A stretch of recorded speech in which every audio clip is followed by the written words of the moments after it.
welcome to ET Insight, where we get you a 360-degree view of the big picture in business and economy. I'm Nikhil Narayan Sivadas, and here's what we have for you on the show today. Air India is in a big crisis once again. So who brought the Maharaja down on his knees?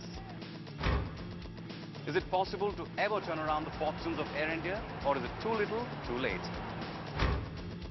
And how serious is the government in giving a new lease on life to the national carrier?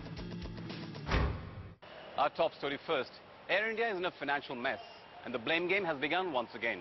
Its pilots are unwilling to take pay cuts and are blaming the board for mismanagement.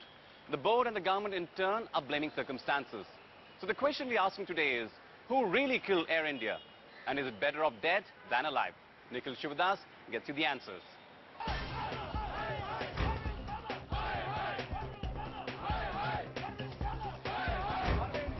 This scene is a familiar one. And by now, the Air India management is adept at dealing with these uncomfortable situations. But don't mistake this for a regular battle between the management and the employees. Rather, it's a warning of the big mess brewing inside. I am the man.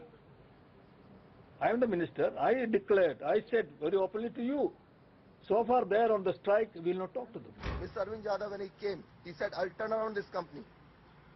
He said, all of us, he came on TV, he gave a statement, I'll turn around. What turnaround he did? From 475 crores, now it is whooping 16,000 crores of losses. Who is responsible for it? That's an important question, and one that must be answered sooner than later. After all, the national carrier has been bleeding for years together.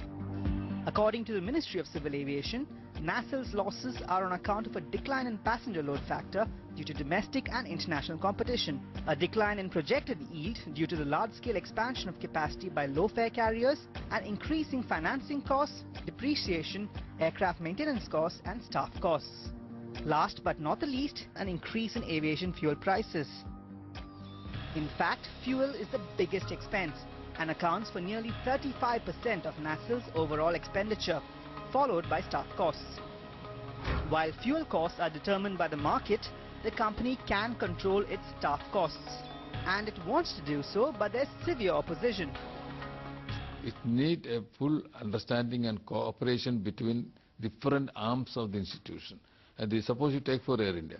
Air India can need the full support and involvement of the entire working force. Everything, start from captain down to everybody. Without synergizing the employees of these two organizations, this merger cannot take place properly. That was ignored then, but now you are paying the price for that.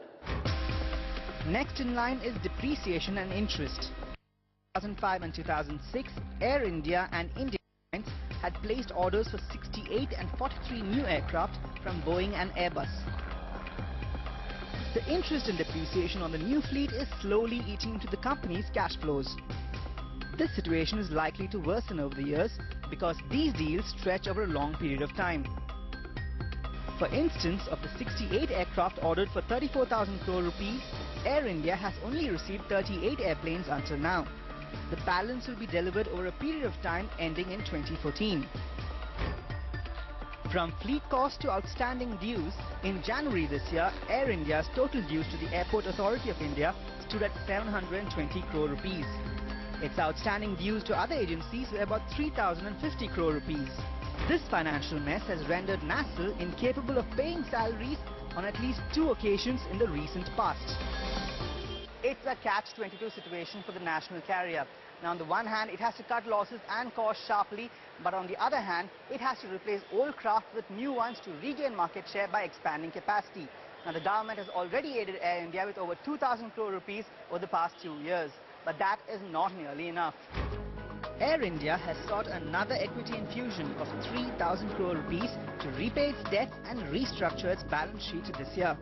The Ministry of Civil Aviation had requested the Finance Ministry to make a provision of 2,000 crore rupees on this count.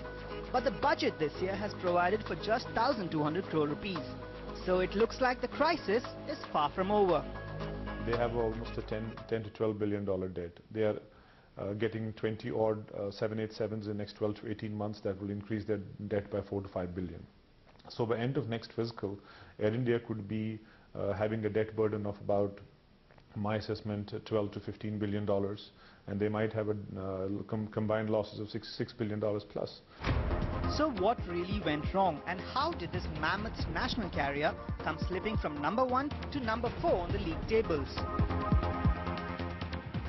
This is a market-driven sector, and depending upon the demand, accordingly the supply has to be managed, but it has to be managed with safety and orderliness. According to reports, the Comptroller and Auditor General of India, or CAG, has found that Air India managed its funds unscrupulously and availed a working capital loan of 19,207.4 crore rupees in July last year, versus the actual working capital requirement of 4,000 to 4,500 crore rupees. Air India reportedly could not utilize its expanded capacity properly and did not plan its routes to reduce cash losses. So despite lower fares than its competitors, below average on-time performance and poor services led to a lower passenger load factor. The competition is snapping very hard. The die-hard supporters and brand loyal users of Air India, they are feeling the pinch now. So considering all this, and not to forget the huge debt sitting on the books of Air India, I guess some action has to be taken on a ASAP basis. We do not have the option of letting this fester for a very long time. This is not the first time that the management of Air India has come under scrutiny. According to a report by the Committee on Public Sector Undertakings tabled in Parliament in March last year, the root cause of NASL's problems is the merger of Air India and Indian Airlines in 2007. The report states that in the pre-merge scenario, Indian Airlines had registered profits between 2003 and 2006, and so did Air India. In 2006 and 7, the losses incurred by both companies totaled 688.2 crore rupees. These losses multiplied following the merger. That, according to the report, suggested that something was radically wrong with either the projections of the benefits of the merger or with the implementation of the merger. I don't know of any two losing companies merging. You see, normally what happens is when one company does well, a company which is not doing so well merges into it. Now here in this particular case, I don't think either of them were in a position to take over the other. So we've merged one, maybe probably the idea of merger may have been to bail Air India out. But you see, it resulted in both the airlines suffering very badly. The committee noted that it was concerned that the merger of the erstwhile Indian Airlines and Air India was an ill-conceived and erroneous decision, neither arrived at by the two airlines on their own accord, nor mutually considered by them to be in their best interests. Proof of that is the fact that in the years preceding the merger, the two airlines were expanding fleet and ordering aircraft in order to better deal with India's open sky policy, which permitted private carriers to operate in the sector. The committee stated that at this crucial juncture, Indian Airlines was rebranded and its brand equity in terms of goodwill and performance was frittered away with the whimsical decision of the merger. What is the price sectors for Indian Airlines and even to Air India? The Gulf and Singapore. Now they had an Air India flight, an Indian Airlines flight and an Air India Express flight flying to Singapore, and similarly the routes to Gulf were also triplicated. So, and they had 3 sets of officials, you had 3 offices or 2 offices. I mean, you don't run an airline. If you call it a merged entity, they could have had just one airline operating. The committee has criticized the Ministry of Civil Aviation, saying that it was disconcerted to note that having imposed the merger of the two carriers, the ministry showed little initiative in monitoring the progress of the merger plan. It stated that the utter lack of sincerity on the part of the Ministry of Civil Aviation manifests in its failure to ensure continuity in leadership at the company during the nascent stages of the merger. And finally, it stated that it took strong objection to the ministry and NASL camouflaging the failures on the pretext of the rising fuel prices and the world recession. You cannot attribute Air India's losses to fuel anymore. Fuel is a common element for all airlines. Indian carriers, they pay the same kind of cost for it. Why is it that their losses are not of the order of what Air India losses are? It is primarily because Air India has failed to define and refine its product to lure passengers on the strength of the product and not on the strength of low fares. Industry insiders allege that Air India and Indian Airlines have been asset stripped these past few years for the benefit of select private carriers.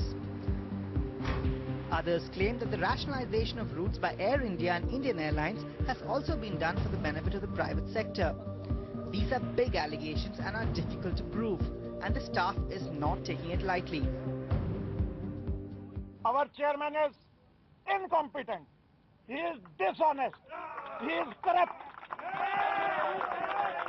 He is giving the lucrative flights to the private owners. It is evident. All of you know that. What other proof you know that? What other proof you want? The proof may not be there, but the protests are getting louder, directly putting politicians and bureaucrats in the line of fire. And now the big question is whether NASL will ever turn around.